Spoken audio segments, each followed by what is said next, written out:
दोस्तों नमस्कार।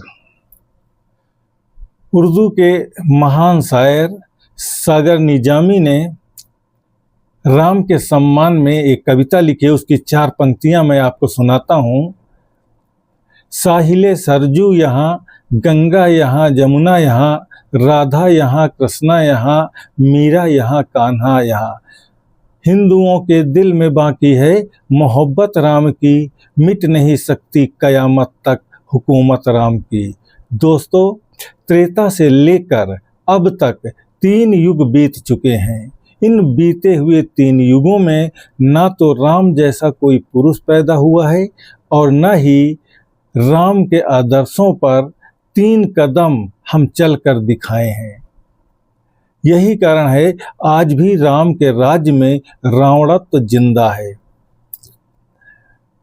राम के नाम पर लड़ने को हम सब तैयार बैठे हैं, पर राम की राह पर चलने को हम में से कोई राजी नहीं है।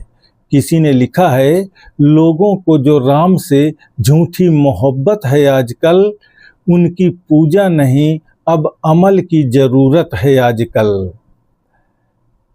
पिछले 3000 सालों से हम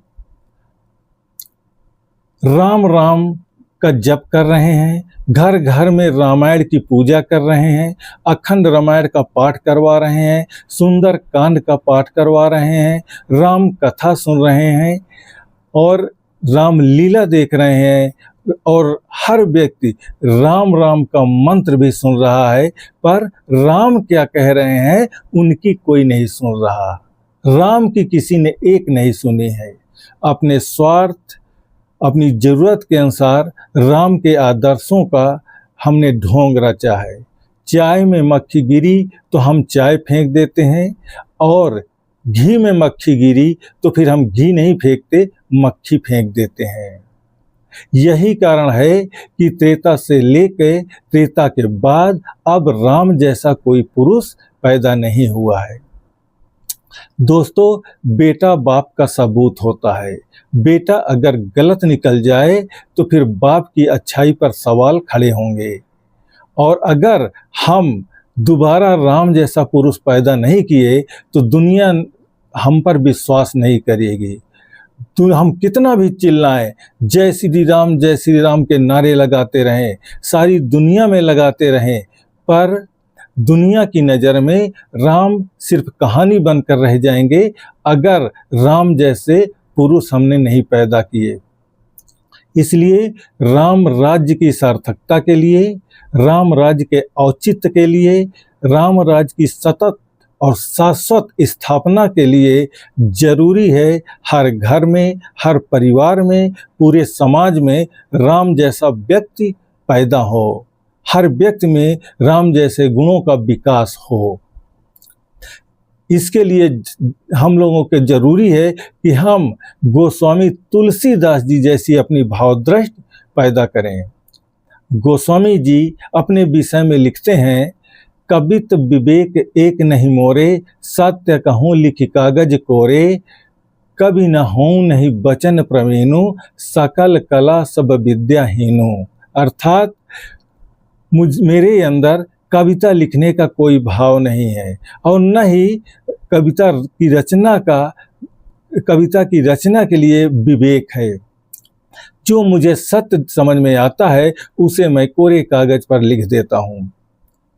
मैं कवि नहीं हूँ, मेरे अंदर शब्दों की प्रखरता नहीं है, भाषा की कुशलता नहीं है, शब्दों की संयोजन नहीं है। सभी कला से हीन हूँ और विद्या से रहित हूँ। मैं बहुत छोटा व्यक्ति हूँ। यह बात वह व्यक्त कर रहा है जो दुनिया का सबसे महान, सबसे लोकप्रिय धर्म ग्रंथ की रचना की है। गोस्वामी जी के अंदर न तो आडंबर है, न दिखावा है, न दम्भ है। किसी ने कहा है कि बड़ा बड़ाई न करे, बड़ा न बोले बोल, रहीमन हीरा कब कहे, लाख टका मेरा मोल। गोस्वामी जी के अंदर यही खासियत है। वे अपने अंदर न तो अहंकार करते हैं और न ही उनके अंदर दंभ है। इसीलिए प्रभु राम उनके हृदय में निवास करते हैं, क्योंकि उन्होंने अपने हृदय में अयोध्या की रचना कर ली थी, चित्रकूट बसा लिया था।